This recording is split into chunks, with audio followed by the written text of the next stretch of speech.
Hi friends, இன்றைக்கி இந்த வீடியோவில் என்ன பார்க்குறீங்க அப்படின்னா பிரம்மகமலம் பூ, அதாவது பிரம்மகமல் அப்படிங்கிறது மகாராஷ்டிராவில் சொல்லுவாங்க. தமிழில் பிரம்மகமலம். அந்த பூ வந்து எங்கள் வீட்டில் பூத்திருந்தது. அதை பற்றின தான் இந்த வீடியோவில் ஃபுல்லாக பார்க்க போகிறீங்க. ஸோ வீடியோவை ஸ்கிப் பண்ணாமல் முழுசாக பாருங்கள். இந்த வீடியோவில் எனக்கு தெரிஞ்ச இன்ஃபர்மேஷன் நான் வந்து சொல்ல போகிறேன். தெரியாதவங்க தெரிஞ்சுக்கோங்க. என்னோடய சேனலை லைக் பண்ணுங்கள், ஷேர் பண்ணுங்கள், கமெண்ட் பண்ணுங்கள், சப்ஸ்கிரைப் பண்ணிவிட்டு பக்கத்தில் இருக்க பெல் பட்டனை ப்ரெஸ் பண்ணுங்கள். அப்போ தான் நான் போடுற வீடியோஸ் நீங்கள் உடனே பார்க்கலாம். ஸோ இந்த பூ வந்து எப்படி வந்து முட்டை இருக்குது அப்படிங்கிறத இங்கே பாருங்கள். இதுதான் வந்து இந்த பூவோட முட்டை ஸ்டேஜ். ஸோ அந்த இது நமக்கு வந்து இப்போ இந்த ஸ்டேஜில் இருக்கும்போது தான் நமக்கு வந்து பார்க்கவே முடியும். நான் வந்து டெய்லி பார்ப்பேன் இது வந்து பூக்குதா இல்லையான்னு சொல்லிட்டு. ஏன்னா இந்த பூ பூக்கிறதுக்கான மாதம் பார்த்திங்க அப்படின்னா மகாராஷ்டிராவில் ஸ்ராவன் மாதத்தில் பூக்குன்னு சொல்லுவாங்க. ஸோ அதாவது உங்களுக்கு இங்கிலீஷில் மந்த்து சொல்லணும்னு நினச்சிங்க அப்படின்னா உங்களுக்கு ஜூலை டு செப்டம்பருக்குள்ளே எப்படி வேணாலும் அந்த பூ பூக்கலாம். அந்த ஸ்ராவன் மாதம் எந்த மாதத்தில் வருதோ அதுக்குள்ளே பூக்கலாம். ஸோ அந்த பூ மலர் ஸ்டேஜ் பார்த்திங்க அப்படின்னா இது மாதிரி வந்திருக்கும். ஸோ இது மாதிரி வந்துருச்சு அப்படின்னாலே, அந்த முட்டு வந்து இவ்வளோ பெருசாக வந்துருச்சு அப்படின்னாலே இந்த பூ வந்து மலர்றதுக்கு ரெடி ஆகிடுச்சு, அந்த நாளே வந்து பூ மலர ஆரம்பிச்சிரும் அப்படிங்கிறது கன்ஃபார்ம் ஆச்சு. ஸோ பூ மலர்ந்துச்சுன்னா இப்படி தான் இருக்கும். உள்ளுக்குள்ளே வந்து பார்த்திங்கன்னா சிவலிங்க வடிவத்தில் இருக்கும். ஸோ அதுதான் வந்து இந்த பூவோட விசேஷமே. இந்த பூ வந்து பிரம்மா விஷ்ணு 2 பேரும் மட்டும் இல்லாமல் இதில் வந்து சிவலிங்கமும் உள்ளுக்குள்ளே வந்து அந்த ஷேப் இருக்கிறதுனால இந்த பூ வந்து உங்களுக்கு சிவனுக்கு உகந்ததுன்னு சொல்லுவாங்க. இப்போ வந்து இந்த பூ வந்து இன்ஃபர்மேஷன் சொல்கிறதுக்கு முன்னாடி இப்போ வந்து இந்த பூவுக்கு வந்து நாங்கள் பூஜை பண்ண ஆர்த்தி வரும். அந்த ஆர்த்தியை பார்த்துட்டு வாங்க இந்த பூவை பற்றி நான் வந்து எனக்கு தெரிஞ்ச விஷயங்களை சொல்கிறேன்.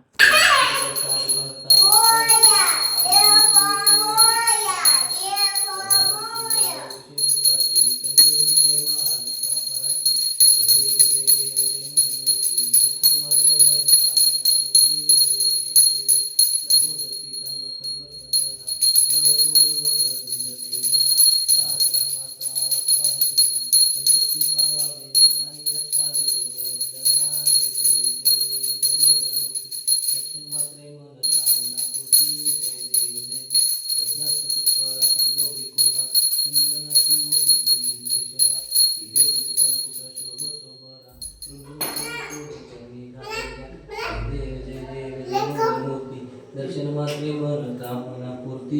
जय देव लथोती विक्राळ ब्रह्मांडी माळा विषय कंठका जीवा रामजय सुंदर मस्त श्रीबाळा एकनिया जय निर्वाई जुळा. जय देव जय शिवशंकरा आरती ओवाळू गौरा. जय देव कर्पूर गौरा भोळा नेमी विशाळा अर्धांगी पार्वती सुरांच्या माळा पृथ्वीचे उज्ज्वल श्रीकंठ नीळा ऐसा शंकर शोभे उमाळला. जय देव जय शिवशंकरा आरती ओवाळू कर्पूर गौरा. जय देव देवी दैत्य सागर मंथन पै गेले त्या माझी औषी तळहजी उठले. शिवकंठ नाम प्रसिद्ध झाले. जय देव शिवशंकरा आरती ओवाळू कर्पूर गौरा. जय देव त्यागंबर फणीवर सुंदर वदनारी पंचानन मनमोहन मलिन सत्कारी कोटी देवी वाचे उच्चारी देवकोटी रत्नावराचा अंतरी. जय देव शिवशंकरा आरती ओवाळू. ஸோ ஆர்த்தி வந்து பண்ணி முடிச்சாச்சு. ஆர்த்தி பண்ணி முடித்தது நம்ம வந்து அக்ஷதெல்லாம் போட்டு சாமிகிட்ட வந்து அந்த பூட்டை வந்து நம்ம வந்து வேண்டிக்கலாம். இது வந்து எனக்கு தெரிஞ்ச மாதிரி கொஞ்சம் சிம்பிளாக எங்களுடைய மன திருப்திக்காக இந்த பூஜையை நாங்கள் பண்ணோம். ஒரு சிலர் என்ன பண்ணுவாங்கன்னா சும்மா விளக்கு வச்சு ஆரத்தி மட்டும் காமிச்சிட்டு சாமி கும்பிட்டுப்பாங்க. எதுக்கு இந்த பூக்கு நம்ம சாமி கும்பிடணும் அப்படின்னு பார்த்தீங்க அப்படின்னா, இந்த பூ வந்து பார்த்திங்கன்னா ரொம்ப ரொம்ப விசேஷம். வருஷத்தில் ஒரு தடவை தான் பூக்கும். இந்த பூ வந்து சிவனுக்கு ரொம்ப ரொம்ப உகந்தது. இந்த பூ வந்து பார்த்திங்க அப்படின்னா எங்கே அதிகமாக பூக்கும் அப்படின்னா இமயமலை பகுதிகளில் வந்து ரொம்ப அதிகமாக பூக்கும். இதுக்கு வந்து குளிர் வந்து அதிகமாக இருக்கணும். அதாவது நல்லா கிளைமேட் கூலிங்காக இருக்கிற இடத்துல அந்த பூ வந்து நல்லாவே பூக்கும், நிறைய பூக்கும். இமயமலை பகுதியில் பார்த்திங்கன்னா அந்த பூ வந்து அதிகமாக இருக்கும். அந்த வருஷத்தில் ஒரு தடவை பூக்குதுன்னு சொன்னால் பார்த்திங்கன்னா அந்த பூ பார்த்திங்கன்னா அங்கே வருஷத்தில் ஒரு தடவை பூக்கும்போது பார்த்திங்கன்னா நிறைய பூக்கள் இருக்கும். ஸோ அந்த பூக்கள் அப்படியே கொண்டு போய்ட்டு பக்கத்தில் அந்த இமயமலை பகுதிகளில் இருக்கக்கூடிய சிவன் கோவிலில் அந்த பூவெல்லாம் வந்து அர்ப்பணிப்பாங்க. அதே மாதிரி இமயமலையை சுற்றியுள்ள பகுதிகளில், அதாவது கேதார்நாத் அந்த மாதிரி கோவில்கள் எல்லாம் பார்த்திங்க அப்படின்னா சிவன் கோயிலில் இந்த பூவை தான் முதல் பூவாக கொண்டே வைப்பாங்க. வருஷத்தில் ஒரு தடவை பூக்கிறதுனால இந்த பூவை தான் முதல் பூவாக சிவனுக்கு கொண்டே அர்ப்பணிப்பாங்க. ஸோ அந்தளவுக்கு ரொம்ப ரொம்ப விசேஷம். இந்த பூ வந்து பார்த்திங்கன்னா ஒரு குட்டி கதை சொல்லுவாங்க. அந்த குட்டி கதை என்னென்னு பார்த்தீங்க அப்படின்னா, விஷ்ணுவோட தொப்புள்லேருந்து ஒரு பூ வந்ததாகவும், அந்த பூ வந்து கீழே விழ போகிற தருணத்தில் பிரம்மா வந்து அந்த பூ மேலே விழுந்ததாகவும், ஸோ அதனால் அந்த பூவுக்கு வந்து என்ன பேர் அப்படின்னா பிரம்ம கமல் அப்படின்னு வந்ததாக சாஸ்திரங்கள் வந்து புராணங்கள் எல்லாம் சொல்கிறாங்க. நான் வந்து ஆரத்தி பண்ணி முடிச்சது என்னோடய ஹஸ்பண்டும் வந்து அக்ஷதையெல்லாம் போட்டு மஞ்சள் குங்குமம் எல்லாம் வச்சு சாமி கும்பிட்றாங்க. குட்டி பையனும் அதே மாதிரி பண்ணுறான். இந்த பூ வந்து பார்த்திங்க அப்படின்னா இது மாதிரி வந்து கதைகள் இருக்குது. சிவபுராணங்களில் இந்த பூக்கு வந்து எல்லாமே வந்து சொல்லியிருக்காங்க. இந்த பூ சிவபுராணம் தெரிஞ்சவங்க இந்த பூவை பற்றி கண்டிப்பாக தெரிஞ்சிருப்பாங்க. அதே மாதிரி விநாயகருக்கு வந்து அந்த விநாயகரோட தலையை வந்து எடுத்துகிட்டு அந்த யானையோட தலையை வந்து வைக்கும்போது இந்த பூவுக்கு வந்து முக்கியத்துவம் இருக்கிறதா வந்து அந்த இடத்துல வந்து சொல்லப்படுது சிவபுராணங்களில். ஸோ தெரிஞ்சுக்கிறவங்க அந்த சிவபுராண கதையில் படிச்சிட்டிங்கன்னா அந்த பூவை பற்றி இன்னும் நீங்கள் நிறையா தெரிஞ்சுக்கலாம். இப்போ நான் வந்து பார்த்திங்க அப்படின்னா அந்த பூவோட உள்பகுதி அந்த மஞ்சள் கலரில் தெரியும் இல்லையா? ஸோ அதை பார்த்து நம்ம வந்து வேண்டிக்கிட்டோம் அப்படின்னா நமக்கு வந்து நினச்ச காரியங்கள் நடக்கும். நம்ம வந்து என்ன வேண்டிக்கிறோமோ அது நடக்கும் அப்படிங்கிறது ஐதீகம். அதனால் வந்து நம்மளுடைய நம்பிக்கையை வந்து வீணாகக்கூடாது இல்லையா? ஸோ அதனால் வந்து நானும் வந்து வேண்டிக்கிட்டு எல்லாம் பண்ணிட்டேன். எல்லாமே வந்து நமக்கு வந்து கடவுள் இருக்காரா இல்லையா, இதெல்லாம் உண்மையா பொய்யா அப்படிங்கிறத ஆராய்ச்சி எல்லாம் தாண்டி நம்ம மனசார வேண்டிக்கிறதுல வந்து தப்பே கிடையாது. கடவுள் இல்லாமல் நாம் இல்லை. ஸோ அதை மட்டும் நம்ம வந்து நம்பணும். வருஷத்தில் ஒரு தடவை பூக்கிற பூவுக்கு நம்ம கொடுக்க வேண்டிய மரியாதைகளை வந்து கொடுத்துடணும். அதுக்கான பூஜைகளை நம்ம பண்ணுறதுல தப்பு இல்லை. ஸோ குட்டி பையனும் வந்து கீழே விழுந்து சாமி கும்பிட்டுட்டு அவனும் வந்து அவனுக்கு முடிஞ்சதை பண்ணால் நாங்கள் வந்து பிரசாதமாக ஜீனி வந்து வச்சுக்கிட்டோம். ஸோ நைட்டு இந்த பூஜை பார்த்திங்க அப்படின்னா 10:45 நாங்கள் பண்ணோம். ஸோ 11 மணிக்கு மேலே தான் ஆக்சுவலாக பூஜை பண்ணுவாங்க. இந்த பூ வந்து பார்த்திங்க அப்படின்னா ஈவினிங் 6:30 மணிக்கு மேலே மலர ஆரம்பிக்கும். அதாவது சூரியன் மறைஞ்சதுக்கப்புறம் தான் இந்த பூ வந்து மலர ஆரம்பிக்கும். ஸோ இப்போ சூரியன் மறையிறதெல்லாம் பார்த்திங்க அப்படின்னா 6:30 ஆகிடுது. மகாராஷ்டிராவில் பார்த்திங்க அப்படின்னா 6:30 ஆகிடுது சூரியன் மறையிறதெல்லாம். அதுக்கப்புறம் பார்த்திங்க அப்படின்னா காலையில் சூரியன் உதயறதுக்கு முன்னாடி இந்த பூ வந்து சுருங்கிடும். இப்போ வந்து நமக்கு பூ மலர்றதுக்கு முன்னாடி எந்த ஸ்டேஜில் இருந்துச்சோ திரும்ப அதே மாதிரி ஸ்டேஜுக்கு இந்த பூ வந்து போயிடும்.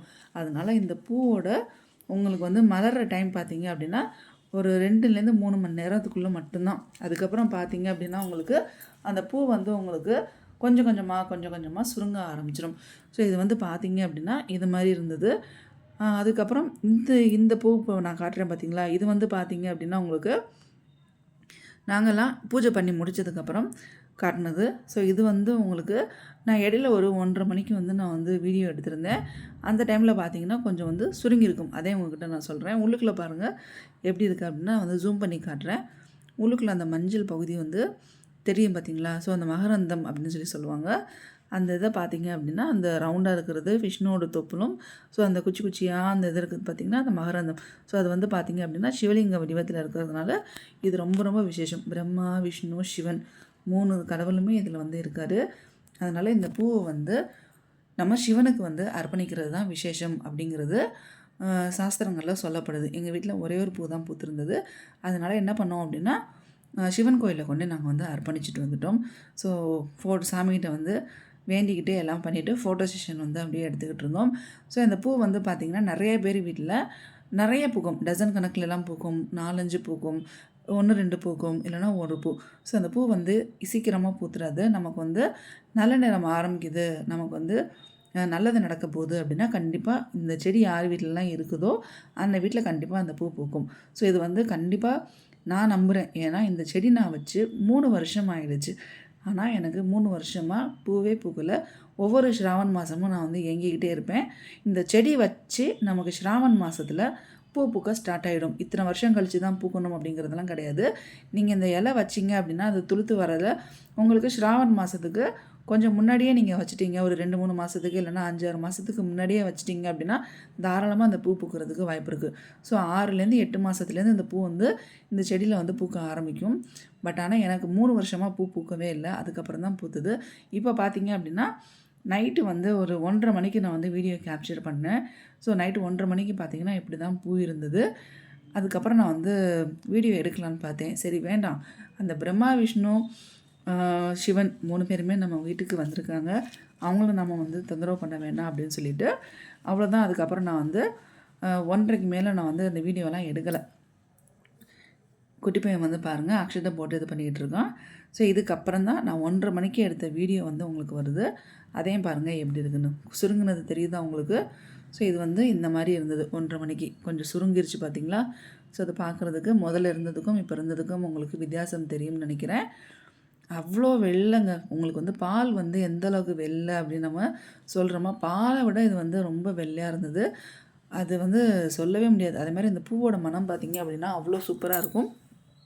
இந்த பூவுக்கு வந்து கூலிங்கான கிளைமேட் இருக்கிறது ரொம்ப ரொம்ப முக்கியம். அப்போ தான் உங்களுக்கு இந்த பூ வந்து சீக்கிரமே மலரும். அது வந்து ரொம்ப ரொம்ப இம்பார்ட்டண்ட். அதனால் நான் வீட்டுக்குள்ளே கொண்டாந்து வச்சதுனால இந்த பூ மலர்றதில் எந்த ஒரு டிஸ்டர்பன்ஸும் இருக்கக்கூடாதுன்னு சொல்லிவிட்டு நான் ஃபேனை கொஞ்சம் நேரம் நாங்கள் ஓட விட்டோம். அதனால் பூ மலர்றதுக்கும் கொஞ்சம் ஈஸியாக இருந்தது. அடுத்த நாள் காலையில் நான் வந்து பின்னாடி எங்களுடைய பால்கனிலே தொட்டியை வச்சுட்டேன். அதுக்கப்புறம் நாங்கள் கோயிலுக்கு போகிறதுக்கு முன்னாடி நாங்கள் 3 பேரும் சேர்ந்து, கையை பார்த்தா தெரியும், என்னோடய ஹஸ்பண்டோட கை, குட்டி பையன் கை சேர்ந்து நாங்கள் 3 பேரும் சேர்ந்து பூவை பறிச்சுட்டு நாங்கள் வந்து கோயிலுக்கு போயிட்டோம். ஸோ அந்த பூ வந்து பார்த்திங்க அப்படின்னா இந்த மாதிரி இருக்குது பார்க்குறதுக்கு. எப்படி மலர்றதுக்கு முன்னாடி இருந்துச்சோ அதே மாதிரி. இப்போ கோயிலுக்கு வந்துட்டோம். மழை வந்து கொஞ்சம் வந்துக்கிட்டு தான் இருந்துச்சு. ஸோ கோயிலுக்கு வந்துட்டு நந்திக்கு வந்து அந்த விபூதி எல்லாமே வச்சுட்டு, கையில் நான் சாக்பீஸ் மாதிரி வச்சுருக்கேன் பாருங்கள், அதுதான் வந்து இங்கே வந்து விபூதி. ஸோ அங்கே வந்து எப்படி தூளாக இருக்குமோ இங்கே வந்து இது மாதிரி சாக்பீஸ் கட்டியாக இருக்கும், நல்லா சதுரமாக. அதை வந்து நம்ம வந்து பட்டையெல்லாம் அடிச்சுட்டு சாமிக்கு வந்து பூ, அது மாதிரி அக்ஷதைக்கு அரிசி எல்லாமே கொண்டுட்டு வந்திருந்தேன், மஞ்சள் குங்குமம் எல்லாமே கொண்டுட்டு வந்திருந்தேன். நந்திக்கு ஸ்டார்ட் பண்ணிவிட்டு அதே மாதிரி உள்ளே போயிட்டு பண்ணோம். குட்டி பையனுக்கு வந்து நந்தியோட காதில் பேசுகிறதுக்கு நான் வந்து சொல்லி கொடுத்துருக்கேன். அதனால் குட்டி பையன் பார்த்திங்க அப்படின்னா நந்தியோட காதில் வந்து பேசுவான். நான் சொல்லேன், அதுக்கப்புறம் நம்ம போகும்போது பேசிக்கலாம் அப்படின்ட்டு. அப்புறம் உள்ளுக்குள்ளே போயிட்டு நம்ம கர்ப்பகிரகத்துக்கே டைரெக்டாக போய்ட்டு நம்ம சாமி கும்பிடலாம். கோவிலோட கருவறைக்கே நம்ம வந்து போக முடியும். மகாராஷ்டிராவில் யாரும் எதுவும் சொல்ல மாட்டாங்க. ஆனால் எல்லா கோயில்களுக்கும் அனுப்புவாங்களான்னு கேட்டால் கிடையாது. ஒரு சில கோயில்களில் உள்ளே அனுப்ப மாட்டாங்க. நம்ம வெளியில் நின்று தான் சாமி கும்பிடணும்.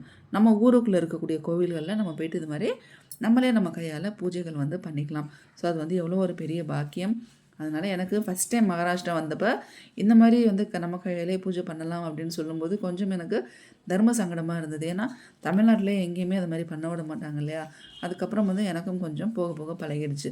ஸோ விபூதி அந்த பட்டையெல்லாம் வச்சுட்டு அக்ஷதையை போட்டுட்டு பூ கொண்டு போனது நான் வந்து வெள்ளை செவந்தி பூவும் செண்டி பூவும் வந்து வாங்கியிருந்தாங்க. அதை அப்படியே கொண்டுட்டு வந்துட்டு அக்ஷதையெல்லாம் போட்டுட்டு என்னோடய ஹஸ்பண்டும் வந்து அக்ஷதையெல்லாம் போட்டு இது பண்ணுறாங்க. அது மாதிரி குட்டி பையன் கையால் பூ கொடுத்தா அவனை வந்து பூ வைக்க சொன்னேன். அதாவது வெள்ளை செவந்தி செண்டி பூ. ஸோ கொண்டு போன அரிசியை வந்து லிங்கத்து மேலேயே வச்சாச்சு. அவன் கையால் ஒரு பூ அது மாதிரி வைக்க சொல்லிவிட்டு, அதுக்கப்புறம் என்னோடய ஹஸ்பண்ட் கையாலேயும் அந்த செவந்தி பூவும் செண்டி பூவும் வைக்க சொல்லிவிட்டு, எங்களுக்கு தெரிஞ்ச முறையில் சிம்பிளாக நம்ம வந்து பூஜை பண்ணிவிட்டு சாமி கும்பிட்டுட்டு வர்றது தான் மெயின். அது வந்து இந்த பூ வந்து பிரம்மகமலம் வந்து சிவலிங்கத்துக்கிட்ட போயிடணும், கோவிலுக்கு போயிடணும், அதுதான் முக்கியம். ஸோ அந்த இதை நம்ம வந்து பார்த்துக்கணும். நான் ஏன் தலையிலேருந்து அந்த ஸ்டோல் கலட்டலை அப்படின்னா, மகாராஷ்டிராவில் பார்த்தீங்க அப்படின்னா தலையில் வந்து முக்காடு போட்டுப்பாங்க கோயிலில் வந்து பூஜை பண்ணும்போது.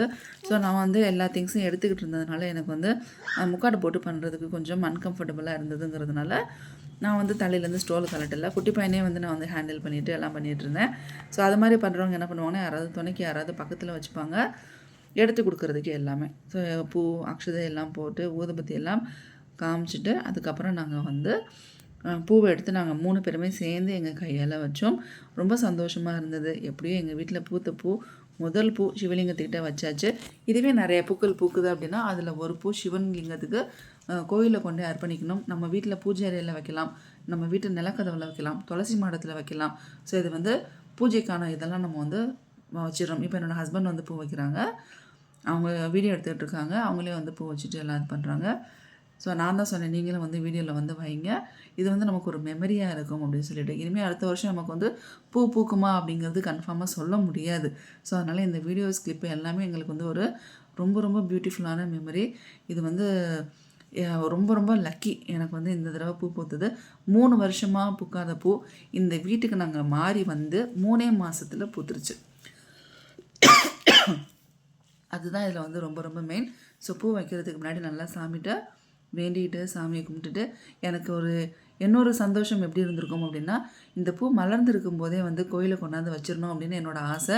பட் வந்து நைட் நேரத்தில் வந்து கோயில் திறந்துருக்காது இல்லையா, அதனால வந்து வைக்க முடியல. நாங்கள் பூஜையே பார்த்திங்கன்னா 10:45க்கு தான் பண்ணோம். ஆக்சுவலாக 11 மணிக்கு மேலே பண்ணுவாங்க. பூ வந்து சுருங்கிடக்கூடாது அப்படிங்கிறதுனால நாங்கள் 10:45க்கே பண்ணிட்டோம். பூ மலர்ந்ததுக்கு அப்புறம் தான் இந்த பூஜையே நம்ம வந்து பண்ணணும். ஸோ நாங்கள் 3 பேரும் சேர்ந்து வெற்றிகரமாக சிவலிங்கத்துக்கு அந்த பூவை அர்ப்பணிச்சாச்சு. இந்த பூவை கொண்டே சிவனுக்கிட்ட ஒப்படைச்சாச்சு. அவருடைய சொத்து அவர்கிட்டயே நாங்கள் ஒப்படைச்சிட்டோம். நான் வந்து சாமிகிட்டேயும் வேண்டிக்கிட்டேன், அடுத்த தடவை பூக்கும்போது எனக்கு வந்து எக்ஸ்ட்ரா ஒரு பூ இருந்தாலும் என்னுடைய வீட்டு பூஜை அறையில் வைக்கிற மாதிரி எனக்கும் சந்தோஷமாக இருக்கும் அப்படின்ட்டு வேண்டிக்கிட்டேன். நம்மளுடைய வேண்டுதலை கடவுள் வந்து நிறைவேற்றுறாரான்னு பார்ப்போம். இனிமேல் அடுத்த வருஷம் ஸ்ராவன் மாதம் எங்கள் வீட்டில் வந்து இந்த பிரம்மகமலம் பூக்குமா அப்படிங்கிறது காத்துக்கிட்டே இருக்கேன்.